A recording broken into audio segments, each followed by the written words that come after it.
Hi again then guys, and welcome to another installment of the News Roundup, usually for Gran Turismo, but sometimes in a more general automotive sense. I like to pick up on some of the coolest stories, the ones that really pop out to me in the car world, and this is one of those. Now chances are, most of you have probably seen some of this news on various outlets and websites, but for those who haven't, it's pretty juicy. Now, Gordon Murray, for those who don't know, is the main man, the main brain behind the McLaren F1. Which many people would still argue is the best supercar ever made. And although I don't purely agree with that, I do certainly understand why they would say it. It is still the benchmark of many other great machines, including the Veyron and the Carrera GT.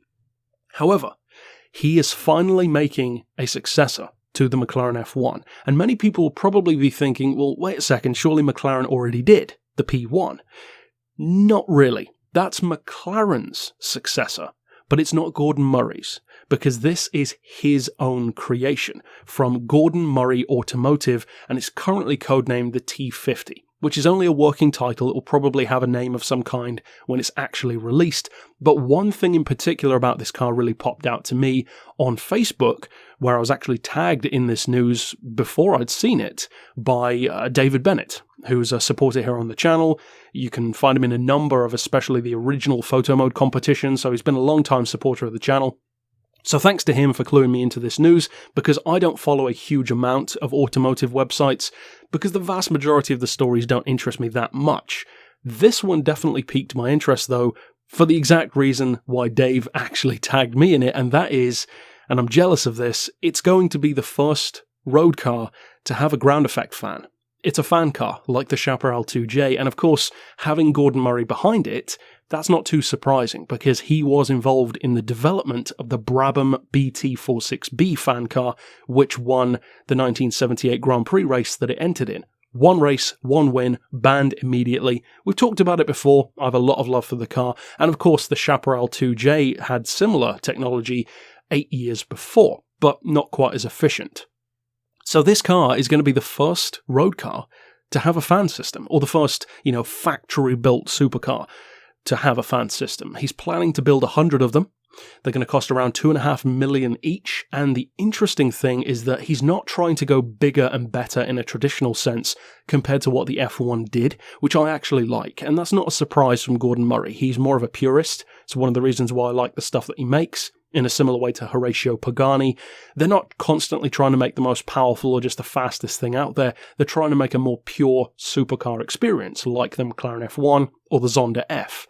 So what he's done with this car is he's combined a ground effect fan system, which again, I'm so jealous of. Not that I would ever be the first person to do that, but, a guy can wish.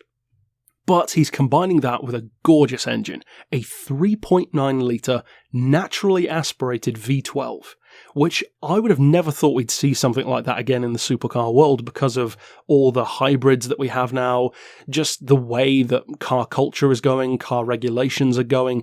I never really thought we'd see that kind of pure experience again, but we are, because it's going to be this one. And of course, if anyone was going to do that, it would be Gordon Murray. So the car is not the most powerful thing around, 650 horsepower, so like Enzo territory.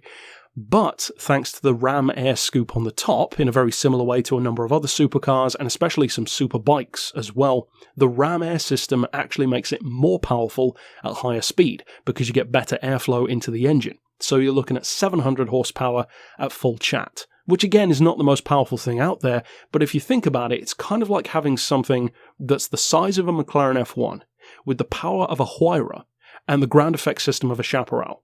Imagine that combination. That's a pretty amazing car.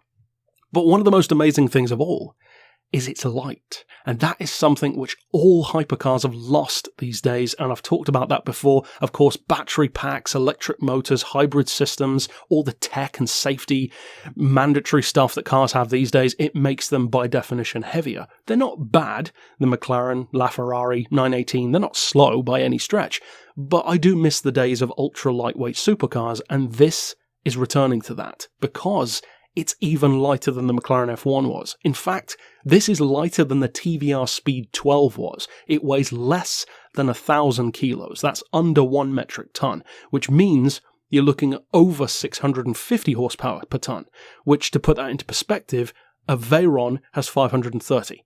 So very impressive, especially for a naturally aspirated car. And also, by the way, that V12 just so happens to redline at over 12,000 RPM. So if ever there was a successor to the McLaren F1, this definitely is it. But I love the fact that it's not just a successor to the F1, this is a successor to the Brabham as well. And that, to me, is what makes it so cool. Because the McLaren F1 is awesome, but I've never loved the car. I have just respect for it, and that's it. The Brabham I love, so to see that kind of tech put into this one is very, very cool as far as I'm concerned. Now, of course, performance is not something we can fully predict yet, because as great as the fan system is, it's not necessarily going to be the most conducive for top speed, just as any downforce is.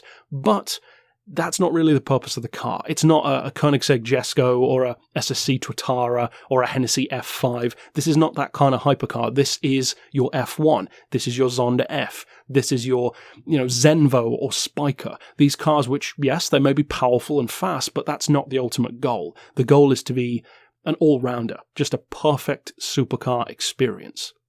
And to me, I actually have more interest in this being a Gordon Murray creation than I would have if it were a McLaren, because I'm just not a McLaren fan. So to me, it's actually cooler that it's not a McLaren. It makes me root for it even more. And also, incidentally, what I said about it being similar in size to the McLaren F1 is absolutely true. The McLaren is a very small car. A surprisingly small one, and this is as well. It's even shorter than a Porsche 911, so it's not a big vehicle by any stretch, and of course that's one of the reasons why it's so light. Another connection to round off the video with the McLaren F1, and many people will love this, it has the arrowhead seating arrangement. You can sit in the middle of the car to drive it once again, just like the McLaren, and again I love that because I love things that are clever because of how simple they are. And there are very few things in the cockpit of a car that are cleverer than having a central seat layout, because not only does it give you the perfect seating position, not just for any country, but also for driving on the track as well, but it allows the car, almost in this beautifully efficient way, to be more practical at the same time, because it allows you to fit 3 seats in the car instead of 2. I love stuff like that. That is what impresses me. Intelligence through simplicity. That I really love, and it's probably why I love what's coming out about this car already. So overall, it's shaping up to be quite the monster. I still don't think that it will be one of my favourite cars, because Gordon Murray's designs are more something that I have admiration for on an engineering side of things. I don't tend to love the car themselves. I just have huge respect for them. Whereas for me, I prefer like the passion side of things, like the Paganis or the Spikers. So I'm going to love the car, I'm going to love the tech behind the car, but it probably won't be one of my absolute favourites. Ultimately, though, I'm very excited with what he's doing with this machine, and it's funny how, as Dave himself pointed out to me on Facebook when he tagged me in it, it is similar to the supercar design that I said about ages ago in Beards and Cars that I wanted to create myself. So it's not exactly the same. There are a ton of other things that I wanted to do myself, and some things that I haven't even talked about, little innovations that I'd like to do to the car. But yeah, very cool. I'm looking forward to this, so I would love to hear your thoughts down below. And of course, stick around on the channel for more news like this, but usually pertaining to games like Gran Turismo, Forza, that sort of thing. But overall, that's it for this vid. I'll see you next time, and for now, as always, thanks for watching.